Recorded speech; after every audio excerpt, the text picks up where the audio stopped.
দাসপুর নামে একটি ছোট গ্রামে রূপা ও তার স্বামী রাজীবের সাথে থাকতো।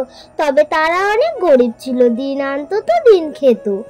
আরে কি গো, এখন না বেশি টাকার কাজ পাওয়া খুব মুশকিল গো। আর এমনি যে কাজটা করছি সেই কাজে ভালোভাবে মাইনেও দেয় না। আমাদের নুন আনতে পান্তা পুরায়, এইটুকু টাকায় কি চলবে বলো তো? না পারছি ভালোভাবে গোছাতে, না পারছি ভালোভাবে আমরা ভালো মন্দ খেতে। এমনভাবে যদি চলে তাহলে দুদিন পরে আমাদের কি হবে তা কে জানে। হ্যাঁ গো, সবই জানি, কিন্তু কি বলবো বলো তো। তবে এটা ঠিক যে সমাজে গরিব হওয়ার কোনো পাপ না। তবে সমাজের মানুষরা গরিবদের অনেক ছোট চোখে দেখে। সবাই তো এখন বেশি কাজ করিয়ে কম টাকা দেয়। এটা গরিবদের জন্য অনেক কষ্টের, কিন্তু তারা যে কত কষ্টে সংসার চালায় সেটা আমরা ছাড়া কেউ জানে না। জানো তো, ভাগ্য করলে তোমার মতো মেয়ে পাওয়া যায়। জানি না কোন জন্মে কোন পুণ্য কাজ করেছি, তাই এ জন্মে তোমার মতো আমি একটা বউ পেয়েছি। তোমার বাপের বাড়ি, তোমার দাদারা কত ধনী, আর তুমি আমার মতো গরিবের সাথে এই ঘরে মানিয়ে নিচ্ছ। সত্যি কপাল আমার অনেক ভালো। থাক থাক, আমার খুশি নিয়ে অত ভাবতে হবে না। আমি তোমার কাছে অনেক খুশিতে আছি। এবার নাও, দেরি হয়ে যাচ্ছে, তাড়াতাড়ি খেয়ে নাও দেখে। আবার কাজে যেতে হবে। বলো তো কখন কাজে যাবে তুমি? আরে তোমার সাথে কথা বলতে বলতে আমি তো ভুলেই গেছি যে আমার কাজে যেতে হবে। ঠিক আছে, চলো চলো এবার। তারপর রাজীব খাওয়া দাওয়া করে সে কাজে চলে যায়।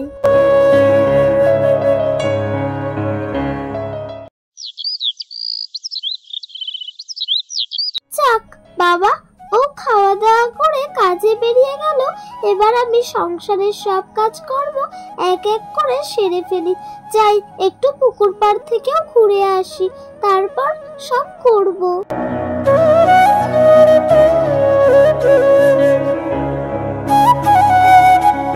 আরে রূপাদি, তুমি পুকুর ঘাটে এসেছো? আর বলছি দিদি, তুমি বাপের বাড়ি কখন যাবে? আরে সীমাদি, তুমি এসব কি বলছো? আমি এখন বাপের বাড়িতে যাব কেন? না, বাপের বাড়িতে এখন যাব না। কিন্তু দিদি, তুমি এমন ভাবে কেন জিজ্ঞেস করলে? আরে রূপাদি, তুমি কিচ্ছু জানো না? কাল তো তোমার দাদার মেয়ের অন্নপ্রাশন, সেই কারণে গ্রামের সবাইকে পুরো 16 আনা নিমন্ত্রণ করেছে। আর কত আত্মীয় স্বজনকে নিমন্ত্রণ করেছে। আর হ্যাঁ, তোমাকে এখনো পর্যন্ত নিমন্ত্রণ করেনি। কাল তো তোমার দাদার মেয়ের অন্নপ্রাশন। না গো সীমাদি, এখনো পর্যন্ত আমার দাদা আমাকে নিমন্ত্রণ করতে আসেনি। মনে হয় সবাইকে নিমন্ত্রণ করতে করতে হয়তো সময় পায়নি। আজকে হয়তো করতে আসবে আমাকে নিমন্ত্রণ। কিন্তু সীমাদি, এই ব্যাপারে তুমি কিভাবে জানলে বলো তো? এই ব্যাপারে আমি এখনো কিছু জানি না, তোমার মুখ থেকেই শুনলাম। আরে আমার মামার মেয়ের তো তোমার বাপের বাড়ির পাড়ায় বিয়ে হয়েছে, তাই আমি বোনকে আজ ফোন করেছিলাম। বোন আমাকে বলল যে তোমার দাদা ওদের বাড়িতে নিমন্ত্রণ করেছে। তবে এটাও শুনলাম, জানো তো রূপাদি, তোমার দাদা নাকি অনেক বড় ভীষণ আয়োজন করেছে তোমার ভাইজির মুখে ভাতের জন্য। তখন রূপা মনে মনে ভাবতে থাকে, দাদা এত বড় করে অনুষ্ঠান করে ভাইজির মুখে ভাত দিচ্ছে, তবু আমাকে নিমন্ত্রণ করলো না। মনে হয় সবাইকে নিমন্ত্রণ করতে করতে আমার কথা ভুলে গেছে। যাক, আজকে মনে হয় দাদা আমার বাড়িতে আসবে নিমন্ত্রণ করতে।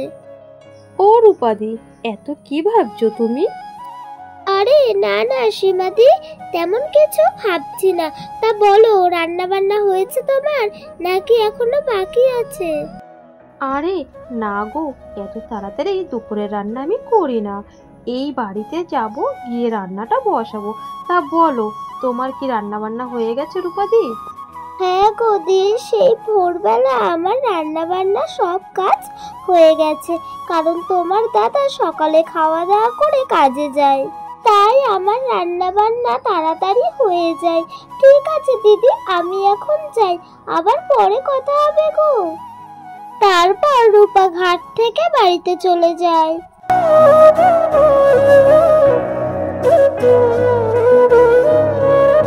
এইদিকে রূপার দাদা আর বৌদি তাদের নিজেদের মধ্যে কথা বলতে থাকে। কি গো শোনো, সবাইকে তো নিমন্ত্রণ করা হয়ে গেছে, আমার তো মনে হয় না আর কেউ নিমন্ত্রণ করার বাকি আছে। শোনো, তুমি সবাইকে তো নিমন্ত্রণ করা হয়ে গেছে, আমার মনে হয় না আর কেউ বাকি আছে। শোনো, তুমি সবাইকে নিমন্ত্রণ করেছো ঠিক আছে, এবার তো নিজের বোনটাকে অন্তত নিমন্ত্রণ করো। নিজের বোনটা ছাড়া সবাইকে কি করে তুমি নিমন্ত্রণ করে ফেললে? দেখো আমি ওদের নিমন্ত্রণ করতে পারবো না। আর হ্যাঁ, ওদের মতো ভিখারিরা আমার বাড়িতে কোনো জায়গা নেই। ওরা যদি আমার বাড়িতে আসে তাহলে আমার মান সম্মান সব মাটিতে মিশে যাবে। আমি চাই না ওরা আমার বাড়িতে আমার মেয়ের অন্নপ্রাশনে আসুক। এইসব তুমি কি বলছো বলো তো? ও তো তোমার নিজের বোন হয়, তোমার নিজের রক্ত, তাহলে এমন ভাবে কেন বলছো? তোমার বোনকে একবার নিমন্ত্রণ করো না গো, না হলে যে ও খুব কষ্ট পাবে। সে তুমি যাই বলো, কষ্ট পাক আর যাই পাক, আমি ওদের নিমন্ত্রণ করতে পারবো না। ওদেরকে নিমন্ত্রণ করে ওই তো শুধু হাতে 2-4টে খেলনা নিয়ে আসবে, আর কি বা নিয়ে আসবে, আর কিছু তো নিয়ে আসতে পারবে না। আমি ওদেরকে নিমন্ত্রণ করবো না যখন বলেছি, তো আমি করবো না। শোনো, একবার আমার কথাটা একটু বোঝার চেষ্টা করো।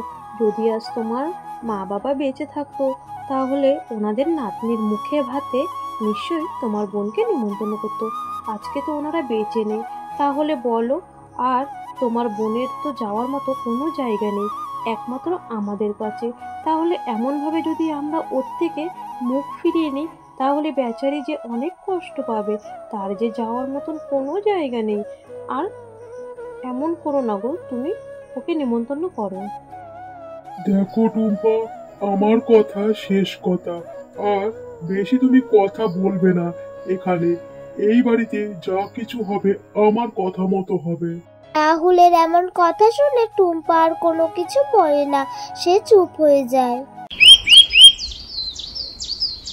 আরে রূপা, সে আমি কখন থেকে দেখছি তুমি কোনো চিন্তা করছো।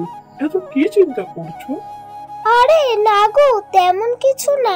জানো তো, আজকে আমি দুপুরবেলা পুকুর ঘাটে গিয়েছিলাম, তখন আমাদের গ্রামের সীমাদি বলছিল যে আমার দাদার মেয়ের ভাইজির মুখে প্রসাদের জন্য সবাইকে নিমন্ত্রণ করেছে আর খুব বড় করে অনুষ্ঠান করছে, কিন্তু আমাকে এখনো পর্যন্ত কেন নিমন্ত্রণ করেনি?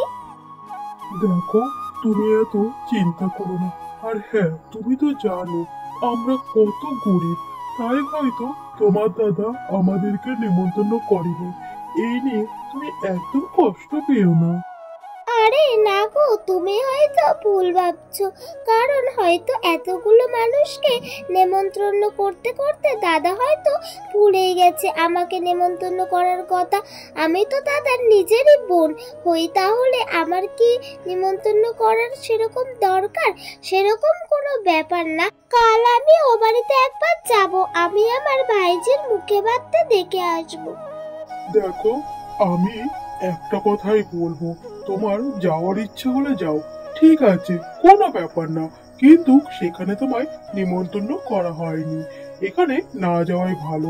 বিনা নিমন্ত্রণে কারোর বাড়ি যাওয়ার থেকে না যাওয়া অনেক ভালো। শোনো, দাদা হয়তো আমাকে নিমন্ত্রণ করতে ভুলে গেছে, তা বলে কি আমি যেতে ভুলে যাব? সেটা কখনো হয়?